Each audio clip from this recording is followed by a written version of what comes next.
Hey guys, Lucas here in Infantry Surplus, and today we're taking a look at the Infantryman's Assault Pack. So we're going to cover quite a bit in this video today, and what we're going to cover is what is the Assault Pack, so kind of define-ish the Assault Pack and take a look at what that means. We're going to look at a few different examples of Assault Packs, so you can have a general idea of kind of what you're looking at when you're looking at an Assault Pack, and what you kind of maybe need and how it changes just depending on what you're doing. And then we're going to get into the Assault Pack, take everything out, look at what a 24 to 36 hour assault pack looks like for a typical infantryman. And then we're going to look at some stuff that, as a civilian, you can't really replicate, stuff you don't really need. But to show you some stuff that infantrymen and the guys supporting the infantrymen directly as enablers are going to have to carry, deal with, and what makes this fairly dense package that's compact into something that just really kind of sucks to carry at the end of the day. So let's get into the infantryman's assault pack.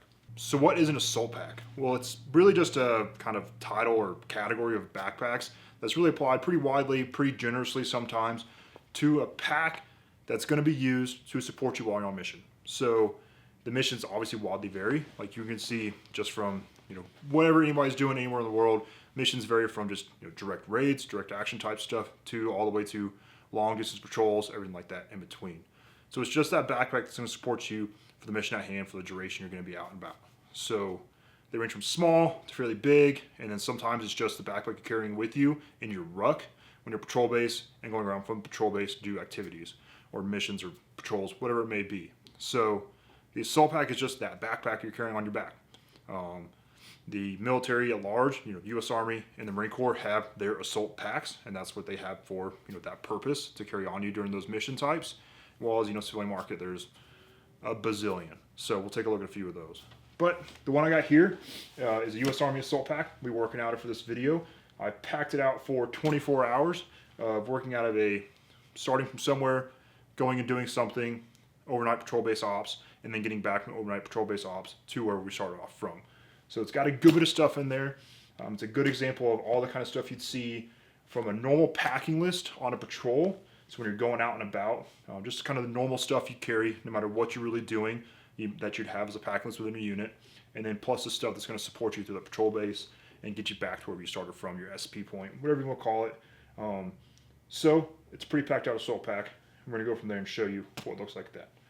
But let's go from here and show a few examples of assault packs before we go on the ground and pull everything out and look at what I've got shoved in here. All right, so like I said already, using the U.S. Army assault pack for a primary example of everything I've got loaded out. And that's, pretty standard assault pack. A lot of assault packs are, generally speaking, in general size and shape and just overall features based off U.S. Army assault pack, which is based off, whatever came before it.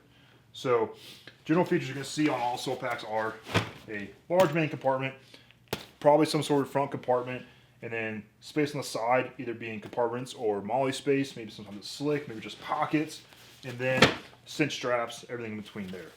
So that's the U.S. Army one. Let's take a quick gander at the Marine Corps Philby Assault, which is more just like a stretched out version of the Army Assault Pack. A little bit bigger, a little more space, more molly webbing on there for accessory pouches, but overall generally the same. Inside both of them, you're going to see some compartments to organize gear, especially smaller items, and some cinch straps, some ports on top to run comms, to run hydration hoses, everything in between. And generally speaking, lots of space, just lash stuff on here. So those are two issued examples of assault packs, and they do the job pretty well. They're both different sizes, but they both get the job done, just depending on what you have to carry, which can vary pretty widely, which we'll see at the end of this video, what you can carry and how it can vary so widely. From there, these are all going to be pretty much civilian backpacks. One of them is going to be kind of issued, but yeah. So this one here, this is my favorite assault pack as far as aftermarket ones go. And this is a Kelty Red Wing. Now, same general features, large main compartment. Front compartment's a little different. Obviously, it's going to change up depending on the manufacturer. Cinch straps. It's got side pockets for water bottles, and then comfy straps that aren't too heavily padded, everything like that. So, going from there, something that is kind of issued, kind of not. This is a civilian example of it. It was a beaver tail backpack from Eagle Industries. There are a lot of backpacks of this size, similar dimensions and shape, everything like that. This is definitely on the small end of your assault pack. And this just shows sometimes your mission doesn't require you to carry a big old assault pack and carry all this stuff. You know, it may just be you get out of the truck, get out of the bird, go do your thing, get back in the truck, get back in the bird, whatever it may be. And this assault pack supports your mission to getting from you to the objective, through the objective, and after the objective. So this just shows easily the size differences can vary pretty widely. But same general features. Large main compartment, small front compartment, stuff on the side, and then this one has additional feature where this is mainly meant for like helmets, but you can shove a bunch of stuff in there as like essentially a large dump cargo space. And then for one last, getting on the kind of the size of the Philby Assault, another Kelty backpack, because I just have a weird affinity for Kelty backpacks, is this Red Wing. Same kind of thing, large main compartment, front compartment, side stash points, stuff like that. So you can see right there, assault packs do kind of vary widely in size and general features. And all it is when you're thinking about what you got to do, you know, honestly, if you're really getting into space where you're trying to get everything you need for what you need in the military especially, you might have to have multiple backpacks, because having this for everything doesn't always work out if you don't need that space for everything. If you're an RTO, if you're an FO, if you work in a weapons squad, this is going to be a good sized backpack for you, because you're going to have to carry man packs, antennas, all those extra batteries. And then for, you know, you're a weasel, you're in weapons squad, you're in a 240, you got a saw, 249, all that extra ammo, you got to put it somewhere. But whereas if you're a 240 gunner or a 249 gunner, something like this beaver tail might not work out quite as well for you, because you're going to be quite limited as far as the total amount of ammunition you can carry. Spare, you know, additional two, what you got for your starter belts, everything like that, AGs, everything like that. All stuff to consider. If you're an engineer, if you're a medic, the list continues. It all depends on what you're doing, what your job is, what you got to carry. So assault packs do vary pretty widely in size. What you got to carry varies pretty widely in size. Now the military issues those strict assault packs. Nowadays are a lot more lenient on what you carry as far as a backpack goes. But, you know, something like this one and the Philby Assault, they do carry everything you really need at the end of the day. You can put plenty of ammo in there. You can put 2,000, I think like 2,556 and like 1,000 plus 7.62 in there, and instead of just pointing at it. You can carry plenty of linked ammo in here if you're an AG or something like that. But yeah, so you can carry man packs, your ASIPs, your 152, or not your 152, your 117s, your 150s, all that stuff does fit in here pretty easily at the end of the day. But enough about that, enough about examples, just a little bit of considerations to think about when you're selecting an assault pack. What it really boils down to is, what are you doing, what do you have to carry, how long you can be out, and everything that goes into those three things. So small assault packs are nice because they fit easier. They're going to be lighter inherently because you can't carry as much stuff. But it might not get you through a night. It might not be able to put enough stuff in there for the night, especially if you're an RTO or a gunner or anybody that carries anything additional to you. Those small backpacks aren't going to cut it. Civilian world doesn't really matter because we don't have to worry about a lot of that stuff. But in the military world, you do have to worry about a lot of that stuff. So let's go from there and break open that assault pack and see what I got in there for 24 hours and take a look at that general packing list. All right, so let's break down this assault pack. So like I said before, this is about 24 to 36 hours of gear. Obviously can be plussed up from that 24 to 36, and it's pretty full. So we're gonna go through here, what everything in here looks like, and kind of give a brief explanation of each item, what it's doing, what purpose it's serving. And then from there, we'll go into some additional items that make what is already a pretty filled up backpack into an even more filled up backpack and something just not fun to carry. So let's start and break into this. All right, so let's start with the front compartment. So on the assault pack and the issued ones, you have just a big zippered front compartment. And here you got a couple different compartments where I've got things kind of organized. We'll go through it all. So in this front compartment, because it's easy to access, I can get to it pretty quickly, I do have my poncho. So you want that poncho or any of your wet weather gear that you're going to have on you, easy to access, not only because in case it starts raining, in case it gets colder, or in case you just need that additional cover on your gear or your body. So poncho, being out there, easy to grab, one of the first things you can grab, good to go. So from there, a few other things that I just might need quickly and want to grab quickly. Starting with batteries. Obviously you want batteries for all your personal equipment, so your nods, radios, PEC-15s, GPSs, anything in between targeting equipment. You want batteries for those, easily accessible, so we can swap those out. You're not digging through everything else. You're going to have some of these on your kit most likely. These are more of a backup to it all, but you still want them easy to access in case you run out of stuff on your kit. Tape, you can never have enough tape on on you when you're out in the field. Ends on 550 cord. Now, this is going to be something that's going to, everything in here kind of is dictated by unit SOPs, TTPs, whatever, personal experience. But 550 cord is one of those things you're pretty much always going to have on you, especially when you're backpack and you're going out there for 24, 36 hours, patrol-based ops, everything in between.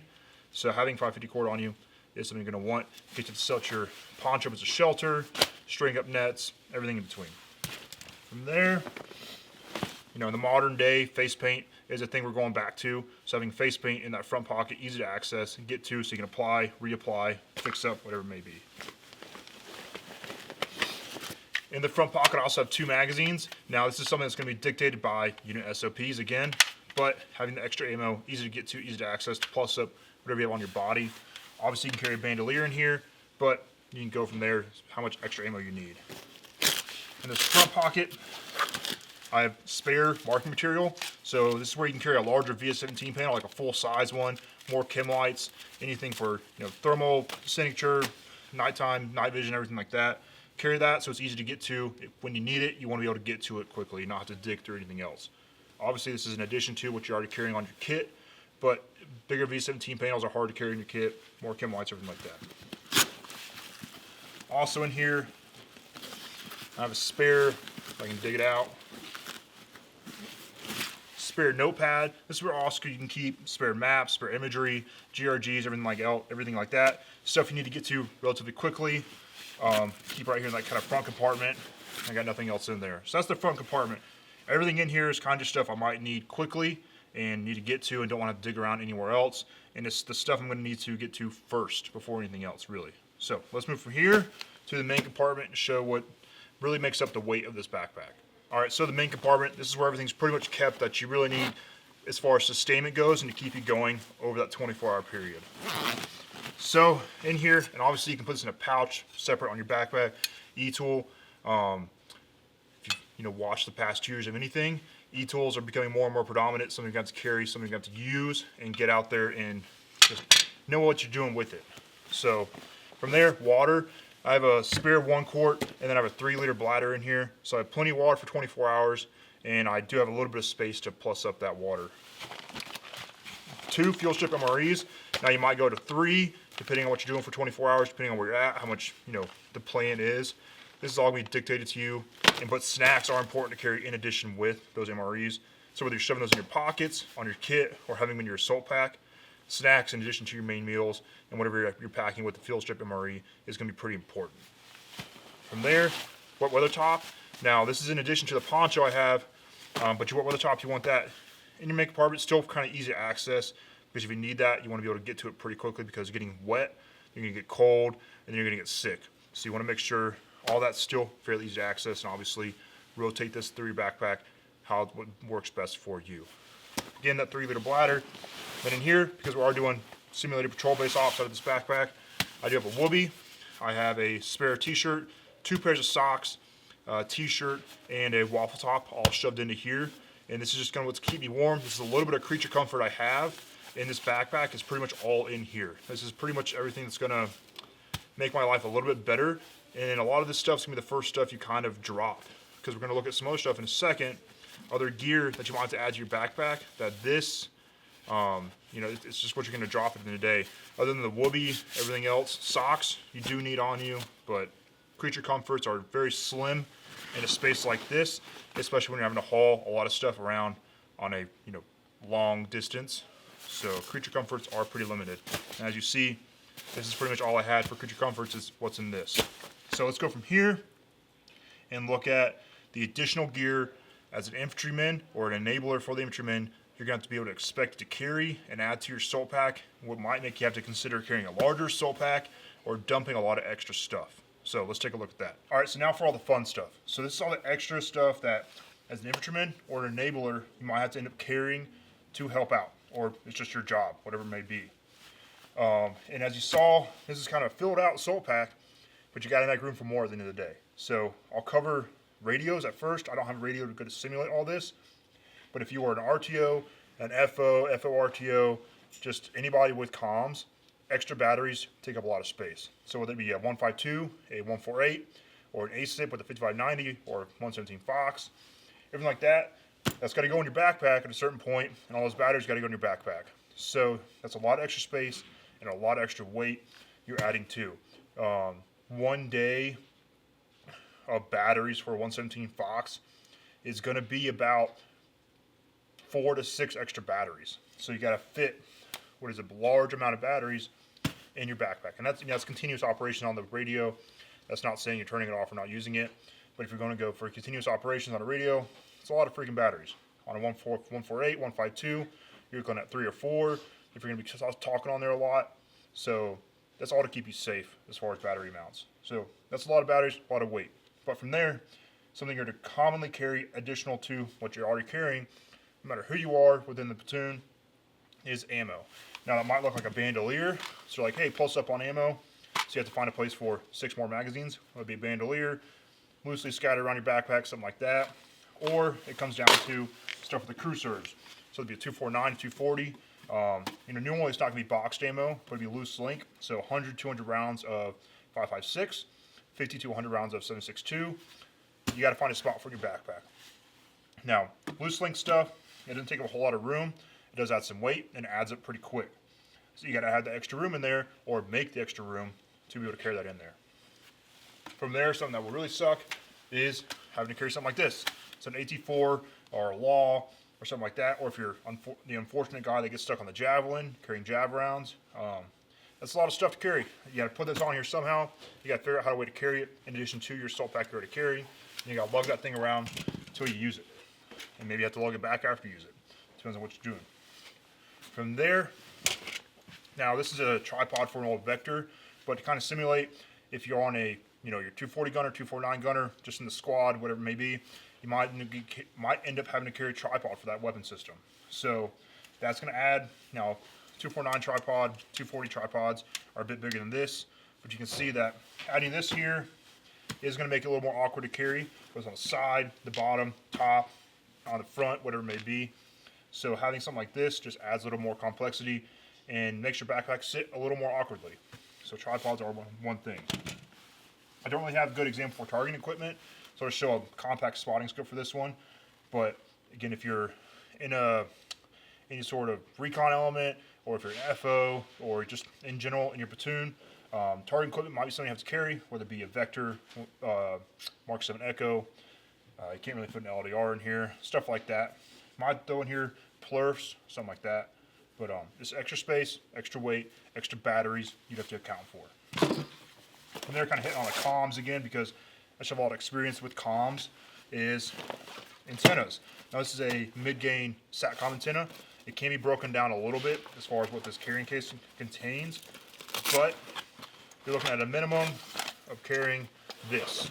Now this weighs 2, maybe 3 pounds max, probably 2 pounds, but you gotta throw that on there, throw it in there somewhere that's easy to access and use, because SATCOM is something that it is used, or it's HF, might have to have a big ass antenna, or maybe you have antenna cable you gotta spool out and use for HF radios, something like that. So radios, they are the easiest thing to really make your life suck, because if you have an ASIP or a Fox, putting this in your assault pack, it takes up a lot of room. You're going to dump something else. You might be having to dump your whoopee and just carry your poncho in a snivel layer, something like that. So all these hopefully show a good example of or stuff you have to add into your backpack that's just going to make things a little more difficult and kind of readjust your pack plan, because they take up a lot of room and they add a lot of weight. So that is what you're going to see inside and outside an Infantryman's assault pack on a typical basis. So I hope you enjoyed this video. It's a pretty general overview of the Infantryman's assault pack, everything you might see inside of it, and some other stuff you might not, see every day on a day-to-day basis. If you have experience with this stuff, please feel free to drop a comment below with something that, some experience you want to share, stuff like that. If I forgot something you think I should have thrown in there, please leave that in the comments below. If I messed something up, please leave it in the comments below. And then, just make sure to head on over to the website, because pretty much everything I pulled out of that assault pack, except for, some of the more fancier things, we do like to sell, and we have in our rotating stock. And if you missed out on it, make sure you subscribe for our emails, because our emails are like to share new stock, restock, sales, feature items, everything in between, so that we can see the stuff we've got on a daily basis and be the first to grab it. Also check out our Instagram, because I like to show off all the gear we have on a daily basis, from setups, tidbits about it, facts, how to use it, different ways to use it, get a different look on it, so that you can see the gear you want before you buy it and know what you get. So appreciate you watching. Make sure you hit that like button, comment below, subscribe, everything in between. Look forward to the next video with you.